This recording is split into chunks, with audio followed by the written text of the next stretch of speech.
Hello everyone, and here again with another appointment with Moving To. Today we have Alexandra with us and we're going to talk about moving to Austria.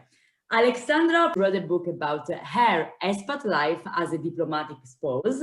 She's going to tell us a little bit more. She has experience around different countries in Europe, but she has lived in Vienna too.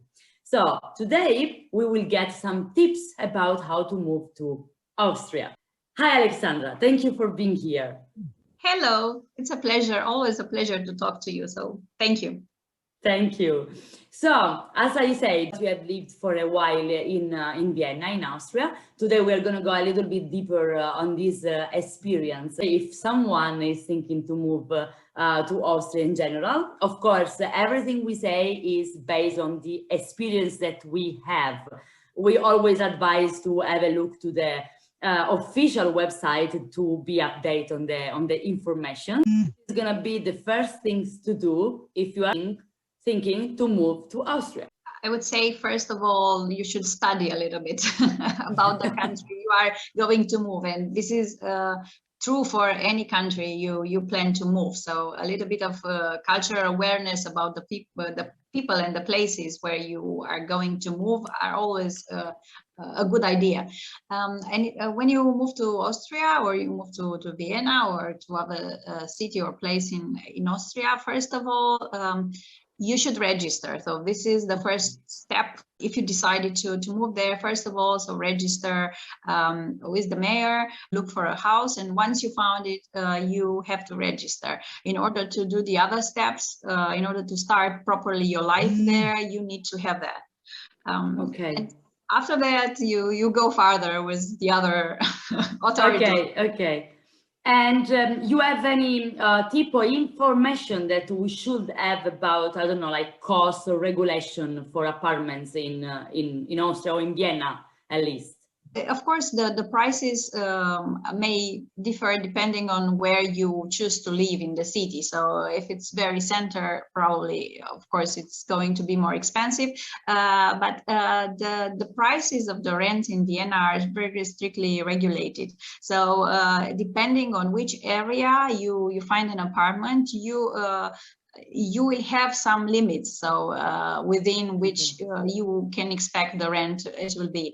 And also it's really important if you think about the later costs of the living there, so they can be included into the final rent, monthly rent or not. So you pay attention to these details once you sign the contract, because afterwards it's kind of difficult to change it. Yeah. And also it makes a difference if you do it on a long-term contract or it's a very short one, so the price will always be different.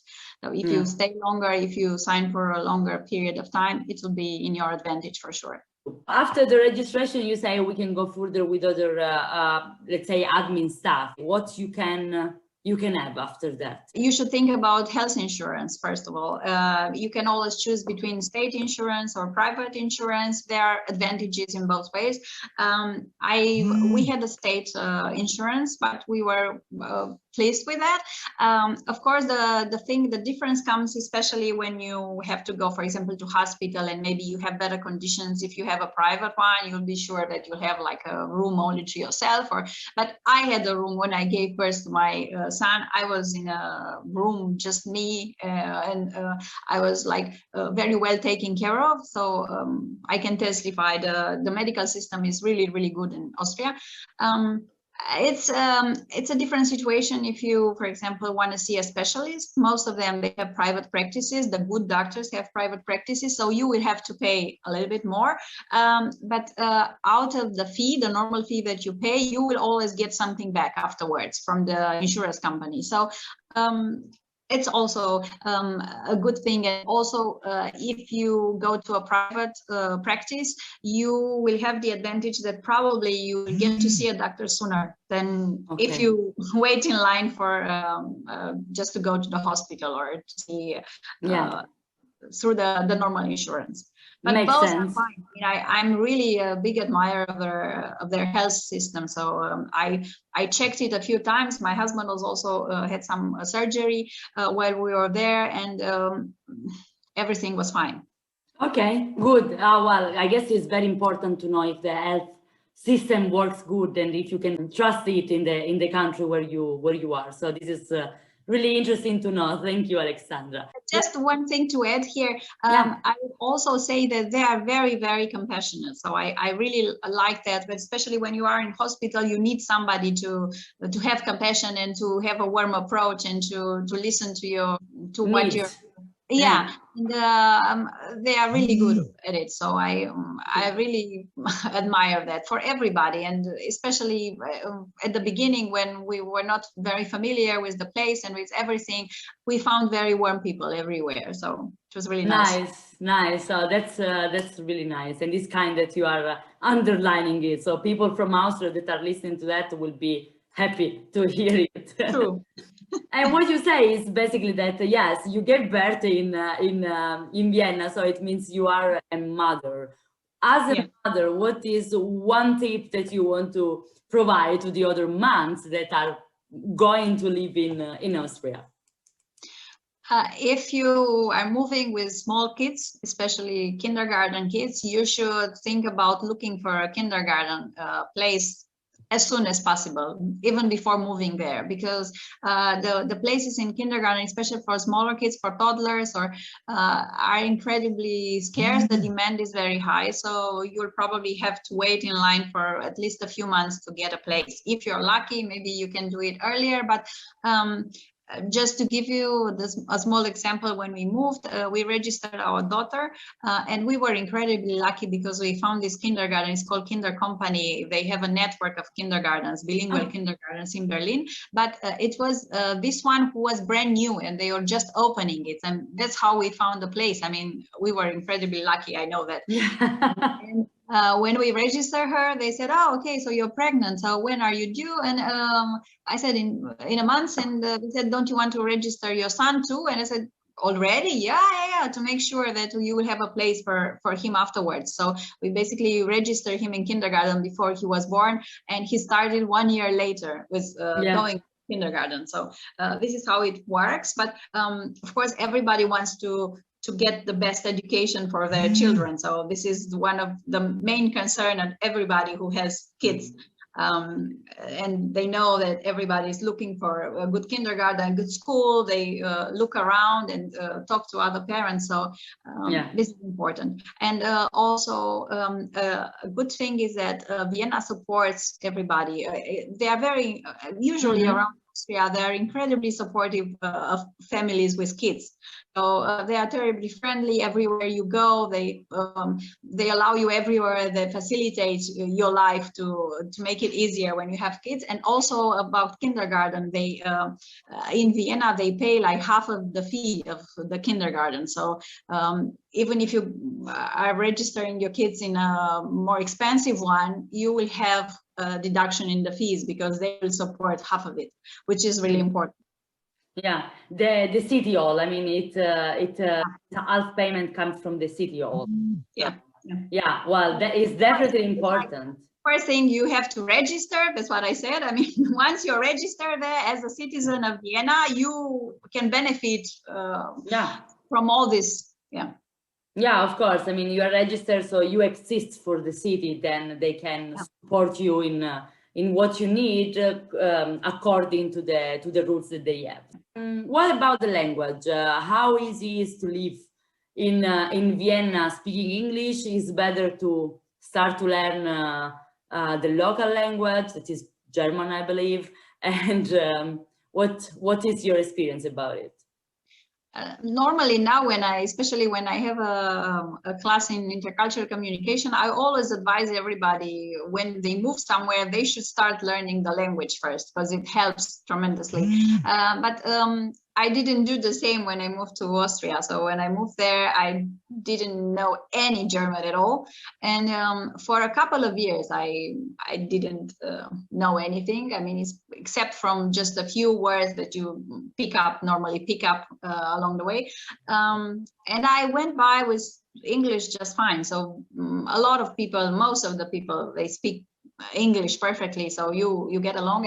And once you try speaking, that's what I appreciate most about them, because once you start speaking German and you're trying to speak it, they really appreciate it, and they encourage you, and they try to maybe correct you when you've done some mistakes, but very nicely and politely. So but they try to help you and to encourage you, and this is really nice, especially at the beginning, because German it's quite difficult. So yeah, I can imagine. Okay, so learning the language is an important point, but people there support, and anyway at the beginning you can living easily even with English, at least in Vienna. Maybe the rest of the Austria is a bit different, but at least in Vienna is possible. Yeah, probably. If you go deep, maybe you might have some problems. But for example, we've been traveling a lot around the country, and everywhere we've been, at the hotels or whatever, whenever we got in contact with local people, everybody. I mean, we basically didn't have any problem with that. Okay. Of course, for example, you might have problems when you try to do these organizatorical things for your life. I mean, when you try to get internet or cable. Mm-hmm. Yeah. I will always ask my husband to speak. yeah, the most daily and common also to do to arrange your life. Contracts and. Yeah. For that, I would say, it's better if you speak German. And I had the advantage that somebody in the family was already speaking German, so I would delegate everything. Lucky again. So, what else you want to advise anyone that wants to move to Austria? I would say be aware about the weather. Of course, the weather is quite good. It's not as good as in Bucharest, but it's Vienna. It's a very, very windy city. So it took me some time to realize that, and I got such quite nasty headaches at the beginning, and I got sick quite often. And afterwards, I realized the importance of having a shawl or a scarf around your neck all the time. It's not just for fashion purposes, but it helps a lot. So be aware of that. And it's for example, in wintertime, it doesn't snow very often in Vienna, so it can be quite dry. It's not extremely cold, so the winters are not very cold, but it's maybe springs and the autumns are quite rainy, so always expect that. But other than that, I mean, summer is nice, people are nice. So I mean, I have very fond memories of my time in Vienna, so I would recommend it for anybody. And in fact, Vienna was years in a row voted like the best city to live in. So I would recommend it to everybody anytime, especially for families with small kids. It's incredibly good. It offers you a lot of things that you can do with your kids in the spare time. They have a lot of parks. They have a zoo, incredible zoo. It's really, really beautiful. So a lot of activities that you can do with your kids. So never get bored. Yeah, we can really feel that you love this city. So yes. It's clear, it's really clear. Okay. Good, Alexandra. I don't know if you want to add anything else. I guess that we cover a little bit of like practical stuff, but also like tips that are more related to daily life, weather, language, kids is also very important, because there are a lot of mothers and fathers that maybe needs to know how these things work. So it's always good to have that kind of point of view. And I would add that if you're driving, always be aware where you park, because they are very strict with that. okay. I've learned it for myself a few times. So be aware where you park your car, and also maybe it sounds funny or incredible for somebody from outside, but my husband rides a bike quite often, and also he used to do it when we were in Vienna. And it's always, I mean, first of all, you have to wear a helmet everywhere, so you're not allowed to ride without having a helmet on. And also there is a speed limit also on the bike, which not many people are aware of, and we weren't aware of at the beginning. So it's if you bike, don't bike too fast. Okay, be calm and quiet. So go out a little bit in advance, so you know that you are on time or your appointment without running with your, not even with your bike. So, okay, fun. Right. I have a last question for you, Alexandra. Is Vienna expensive? Is an expensive city? I think it's not cheap. For example, if I would have to compare it to Berlin, I think it's more expensive, definitely. But comparing the quality of the life it offers, I think it's totally worth it. So it's not cheap, but it can offer you a very nice and fulfilling life. So it's worth it.